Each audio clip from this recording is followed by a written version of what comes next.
I returned my daughter's birthday present and couldn't stop smiling. My 17-year-old Maya had been obsessing over this 400 gaming chair for 3 months straight. She'd bookmarked 17 different models, created a Pinterest board called Streaming Setup Goals, and even made a PowerPoint presentation explaining why it was essential for her future. Dad, all the big streamers have them. I can't build my brand sitting on this crusty old desk chair from 2015. Her brand consisted of 47 TikTok followers and making Minecraft videos that got 12 views each, but she was persistent. I'll give her that. For her birthday, I surprised her with the exact chair she'd been obsessing over. I'd driven to 3 different stores to find it in stock, spent my entire weekend assembling the thing, even wrapped it with a giant bow. The moment she saw it, her face fell like I'd given her socks. Dad, this is the basic model. She was examining it like it was defective merchandise. I specifically said I needed the RGB version with the massage function and built-in speakers. Maya, it's literally the same chair, just without the disco lights. You don't understand. The lighting is crucial for content creation, and this one doesn't even have cup holders or lumbar support adjustment. How am I supposed to stream for hours without proper ergonomics? I stared at this kid who'd never streamed for more than 20 minutes in her life. The reviews said this model is what actual professional gamers use. Dad, my setup needs to look professional if I want sponsors. She was already pushing the chair away from her desk. Can you just return this and get the right one? It's only like $200 more. Only $200 more? Like I was made of money. That stung. I'd specifically researched which chair ergonomics experts recommended.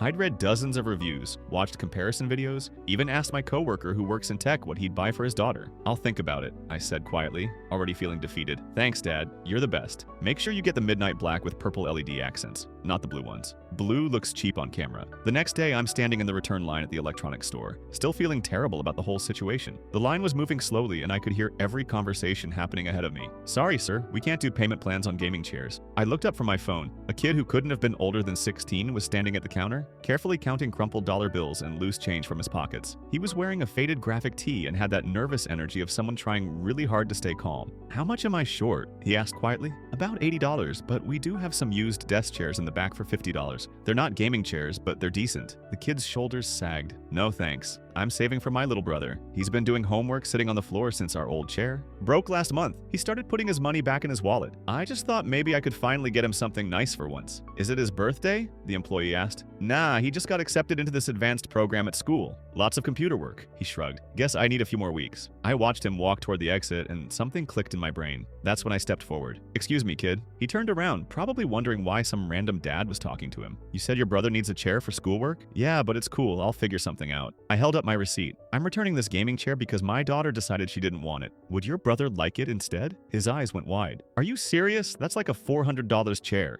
Dead serious. The kid looked at the chair and his whole body started shaking. Not with excitement, with something else. You don't understand what you're doing. His voice was barely a whisper. I lied about my brother. There is no brother. My heart sank, but before I could say anything, he continued. It's for me. I got kicked out 3 weeks ago. I've been sleeping in my car trying to finish senior year. The school library closes at 6 p.m. and I've been doing homework in a McDonald's parking lot, using their Wi-Fi, sitting in my driver's seat until my back feels like it's breaking. Tears were running down his face now. I'm so tired of pretending everything's fine. The store had gone completely quiet. I stood there holding the receipt, feeling like an absolute monster for almost believing he was scamming me. That's when Maya appeared next to me and said loudly enough for everyone to hear, Dad, that's the kid who's been messaging me online for 3 months asking for money. He's been catfishing people all over town with different stories. I froze. My daughter was standing there, phone in hand, looking righteous as hell like she'd just exposed some criminal mastermind. The kid's face went from broken to horrified in seconds. Show me the messages, Maya, I said, my voice flat. She fumbled with her phone, swiping through screens. It's here somewhere. He's been pretending to be like 5 different people. I have screenshots. Then show them to me right now. Her fingers were moving too fast across the screen. Her eyes darted around, looking anywhere but at me. Okay, I might not have them saved on this phone, but I saw his profile and I know it's him. He went to my school last year. The teen pulled out his phone, hands still shaking. I don't even have social media. Look, he held up his phone screen. His messages app was basically empty except for a few texts from someone labeled Mr. Phillips, school counselor. The most recent one was from yesterday. Jordan, checking in.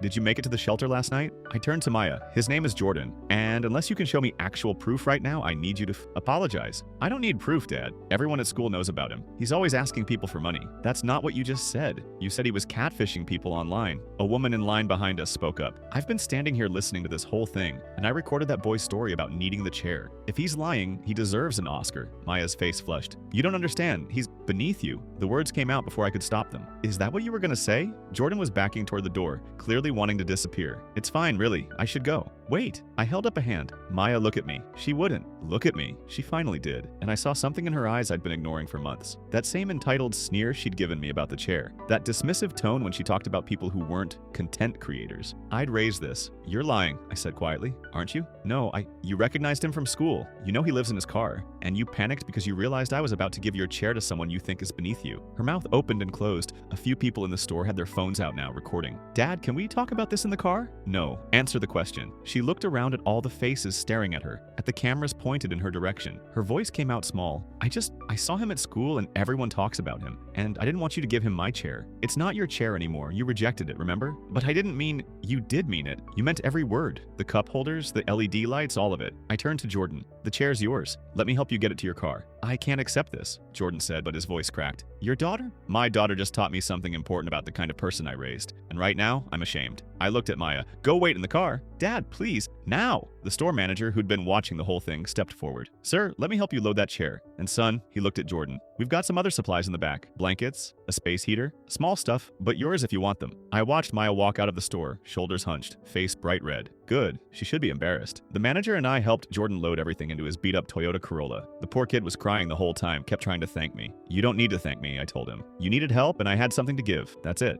But your daughter is learning a lesson today, a really important one. Jordan wiped his eyes. I'm sorry I lied about having a brother. I just thought if I told the truth, nobody would believe me. I get it. The world's made you feel like you have to lie to survive, but you told the truth when it mattered. He nodded, clutching the chair like it might disappear. I've been doing homework in my car for 3 weeks. My back hurts so bad I can barely sleep. Where are you parking? Different places. Sometimes the Walmart lot, sometimes near a 24-hour diner. I pulled out my phone. Give me your number. Why? Just do it. He recited his number and I typed it in. I'm gonna check on you. Make sure you're okay. You don't have to. I want to. The drive home was silent. Maya was slumped in the passenger seat staring out the window. When we pulled into the driveway, she finally spoke. Are you going to tell Mom? Your mother needs to know what kind of person you're becoming. Yeah, I'm not a bad person, Dad. Then what would you call what you did back there? I made a mistake. You tried to ruin that kid's life because you were embarrassed. That's not a mistake, Maya. That's cruelty. She started crying, but I wasn't moved. Not this time. Go to your room. I'll be up in a minute. She trudged upstairs and I sat in the kitchen, head in my hands. My ex-wife Karen called right as I was trying to figure out what to say. Hey, Maya just texted me some frantic message about you embarrassing her in public. What happened? I told her everything. There was a long silence on the other end. Then, she did what? She tried to sabotage a homeless kid getting help, and she did it in front of everyone. Jesus Christ, our daughter did that? Our daughter turned into someone who thinks people are beneath her. Karen sighed. I've been seeing it too. Last week she refused to eat at that taco place we like because she said it was too poor people. Why didn't you tell me? I thought it was just teenage attitude. I thought she'd grow out of it. Well, she's not growing out of anything if we don't do something. What are you thinking? I looked up at the ceiling where Maya's room was. She's losing privileges. All of them. The streaming equipment, the computer, her phone, everything. She's going to lose her mind. Good. Maybe she'll find it again in the process. Karen was quiet for a moment. I'll back you up on this. She needs to learn. When I went upstairs, Maya was on her phone, scrolling through social media. I held up my hand. Give it to me. What? No, Dad, please. Phone. Now. She handed it over, tears streaming down her face. This is so unfair. You know what's unfair? Sleeping in your car at 17 because your parents kicked you out. You know what's unfair? Being so desperate for help that you cry when a stranger shows you basic human kindness. I grabbed her laptop off the desk, her tablet from the nightstand. You're grounded. No streaming, no computer, no phone. You're getting a job. A job? Dad, I'm trying to build my brand. Your brand is garbage, Maya. 47 followers watching videos that get 12 views? That's not a brand. That's a hobby. And it's not even a good hobby when it's built on thinking you're better than other people. She was sobbing now. I'm sorry. I'll apologize to him.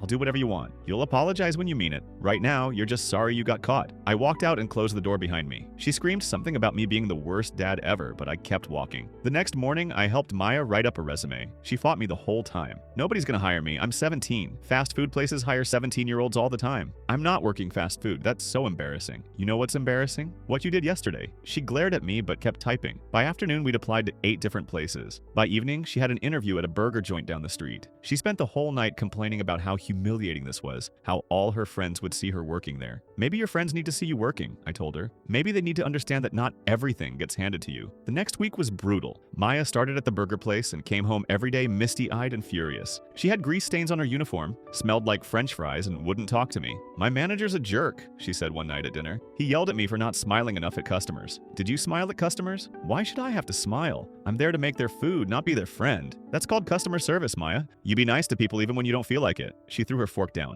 You're enjoying this. You love seeing me miserable. I'm not enjoying anything, But yeah, you need to see what real work looks like. She tried calling her mom to complain, but Karen backed me up. Your father's right. You need to learn some humility. I can't believe you're taking his side. I'm not taking sides. I'm being your parent. Maya slammed the phone down and went to bed without eating. Meanwhile, I'd been texting with Jordan. He sent me pictures of the chair set up in his car, said it was the most comfortable he'd been in weeks. He'd found a parking spot behind a church that let him use their bathroom in the mornings before school. Do you have enough food? I asked him. I'm managing. That's not what I asked. There was a long pause. Not really. I've been skipping lunch to save money. What's your schedule tomorrow? I have class until 2:30, then I was going to study at the library. Meet me at the cafe on Main Street at 3. We'll grab something to eat. I can't let you. You're not letting me do anything. I'm offering. Big difference. He showed up the next day looking exhausted. We ordered sandwiches and he told me about school, about how he was trying to keep his grades up so he could get scholarships for college. What do you want to study? Engineering, maybe. I'm good at math. My physics teacher says I have a shot at a full ride if I keep my GPA up. That's incredible, he shrugged. It's hard though, trying to focus when you're sleeping in your car when you don't know where your next meal's coming from. Sometimes I just want to quit. Don't quit. Easy for you to say. You're right, it is easy for me to say, but I mean it anyway. You've made it this far. Don't let them win. Who's them? Everyone who kicked you out. Everyone who made you feel like you don't matter. Don't prove them right. He looked down at his sandwich, blinking fast. Thank you for everything. You need a place to study? Somewhere warm? The library's okay. The library closes at 6. I'm talking about somewhere you can go after. He looked at me, confused. Our garage, it's heated, got Wi-Fi.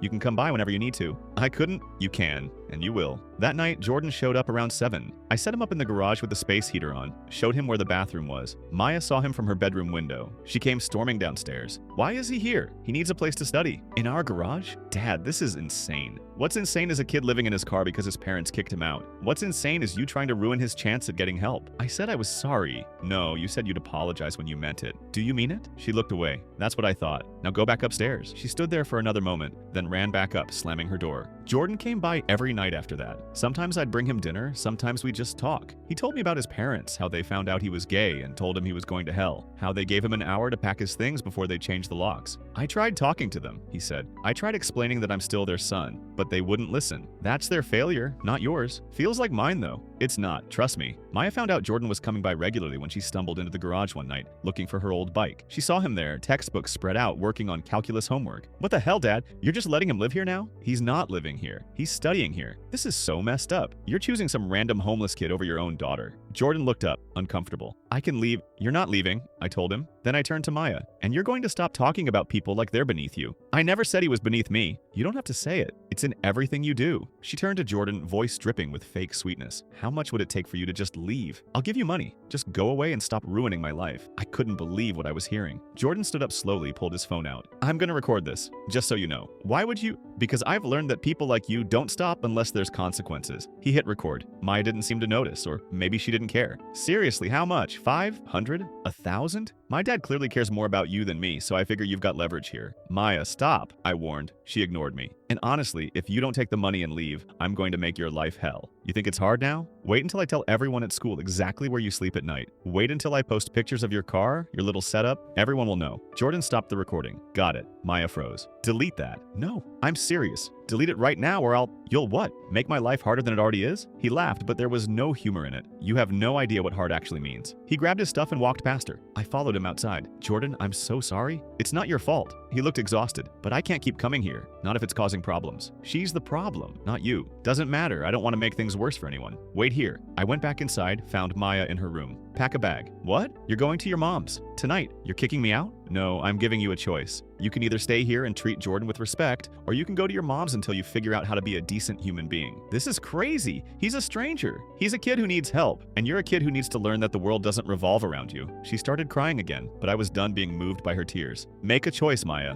Right now. Fine, I'll go to mom's. At least she'll actually care about me. Your mother's on the same page as me, but sure, call her. See what she says. She did. I could hear Karen's voice through the phone, firm and unwavering. Pack your stuff. You're staying with me until you learn this lesson. Maya showed up at Karen's house an hour later. Karen called me after Maya went to bed. She's furious. Good. She said you've replaced her with that boy. She needs to understand that compassion isn't a limited resource. I can care about her and still help someone else. She called me crying, saying you hate her. I don't hate her, but I hate what she's becoming. Karen sighed. I know, I see it too. We'll work on her here. Make her keep that job. No excuses. Already planned on it. 2 months passed. Maya kept working at the burger place, kept living with her mom. She tried texting me a few times, always with the same message. Can I come home yet? My response was always the same. When you're ready to apologize and mean it. She didn't apologize. Jordan, meanwhile, was thriving. His grades were perfect. He'd applied for scholarships and was waiting to hear back. He still came by the garage most nights, and honestly, I started looking forward to it. He was respectful, grateful, and smart as hell. Everything I'd hoped Maya would be. One night, he showed me his acceptance letter. Full ride to a state university for engineering. Holy shit, Jordan. This is amazing. He was grinning, the kind of real, genuine smile I hadn't seen from him before. I did it. I actually did it. You earned it. I couldn't have done it without you. The garage, the food, just having someone believe in me, it made all the difference. I felt something break in my chest. You did this yourself, kid. I just gave you a warm place to study. That's more than anyone else ever gave me. I pulled him into a hug. I'm proud of you. He hugged back, and for a second I felt like maybe I'd done something right, even if I'd failed with my own daughter. Maya found out about Jordan's scholarship through social media. Someone from school had posted about it, celebrating the kid who'd overcome homelessness to get a full ride. There were pictures of Jordan at the garage, studying, looking exhausted but determined. She saw the posts, saw the comments. This kid is incredible. Someone give him a medal. We need more people like him in the world. Then she saw the other comments, the ones about her. Wasn't this the girl who tried to expose him as a catfish? She's such a spoiled brat. Imagine being that entitled. Her small streaming channel, her 47 followers, they were gone. In their place were comments from people calling her cruel, heartless, a privileged monster. Someone had posted the video from the electronics store and it had gone viral. Millions of views. Her face, her voice, her cruelty, all immortalized forever. She showed up at the house one afternoon while Jordan was studying in the garage. She knocked on the door and I answered. I need to talk to Jordan. Why? Please, just let me talk to him. I led her to the garage. Jordan looked up, immediately tense. What do you want? He asked. Maya fidgeted with her hands. I wanted to ask you to delete the recording. The one where you tried to bribe me to leave? The one where you threatened me? Yeah, that one. Why would I do that?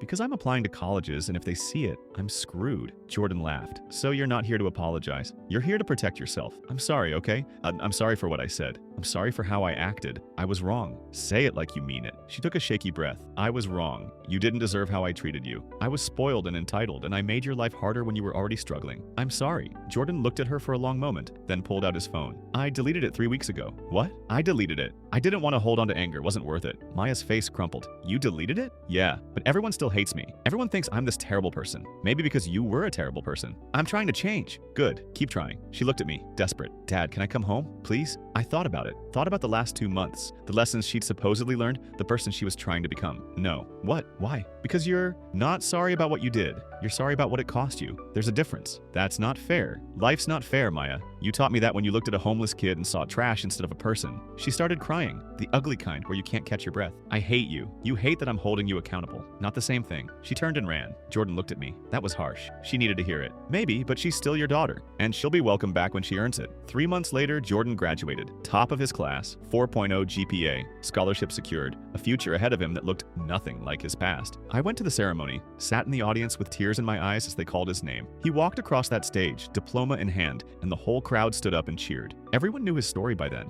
Everyone knew what he'd overcome. After the ceremony, I found him outside, surrounded by teachers and classmates congratulating him. There he is, I said, pulling him into a hug. The engineer. He laughed. Not yet. 4 more years. You'll make it. I know. We took pictures. So many pictures. Him in his cap and gown, holding his diploma, smiling so wide it looked like his face might break. That night, I posted the photos online, added a caption, couldn't be prouder of this young man. Against all odds, he made it. Maya saw the posts. Everyone saw the posts. My Facebook, my Instagram, every platform filled with pictures of Jordan's achievement. Pictures of me and him, looking for all the world like father and son. She commented on one. That should have been us. I didn't respond. She called me later that night, voice thick with tears. I get it, okay? I get what you're trying to teach me. You've replaced me. Fine. You win. I didn't replace you, Maya. Those pictures say otherwise. Those pictures show me being proud of someone who earned it. You want me to be proud of you? Give me something to be proud of. I've been working at that stupid burger place for 3 months. I've been doing everything you asked. You've been doing the bare minimum. That's not the same as change. She was quiet for a long time. Do you even love me anymore? Of course I love you, but I don't like who you are right now. And until you can look in the mirror and not like who you are either, nothing's going to change. She hung up. Jordan left for college a week later. I helped him move into his dorm, made sure he had everything he needed. His roommate was a nice kid from Ohio, also studying engineering. They hit it off immediately. You going to be okay? I asked before I left. Yeah, thanks to you. Stay in touch, all right? Always. I drove home alone, feeling the weight of the last few months settling on my shoulders. I'd helped Jordan, really helped him, but I'd lost Maya in the process. Or maybe I hadn't lost her. Maybe she'd lost herself. When I got home, there was a letter taped to the front door, Maya's handwriting. Dad, I know you probably won't read this, but I need to say it anyway. I've been thinking a lot about what you said, about not liking who I am. The truth is, I don't like who I am either. I've been working, been thinking, been trying to figure out how I became this person who could be so cruel to someone who just needed help. I don't have an answer, but I'm trying to find one. I'm not asking you to forgive me. I'm not asking to come home. I just wanted you to know that I'm trying. And maybe someday I'll be someone you can be proud of again. Love, Maya. I read it 3 times. Stood there on my porch, letter in hand, wondering if she meant it this time. My phone buzzed. A text from Jordan. Just wanted to say thanks again for everything. You changed my life. I looked at the letter, then at my phone. 2 kids. One who appreciated everything, one who took everything for granted. I put the letter in my pocket and went inside. Maybe someday Maya would figure it out. Maybe she'd become someone I could be proud of again. But that day wasn't today. Make sure to click on the screen to watch another story.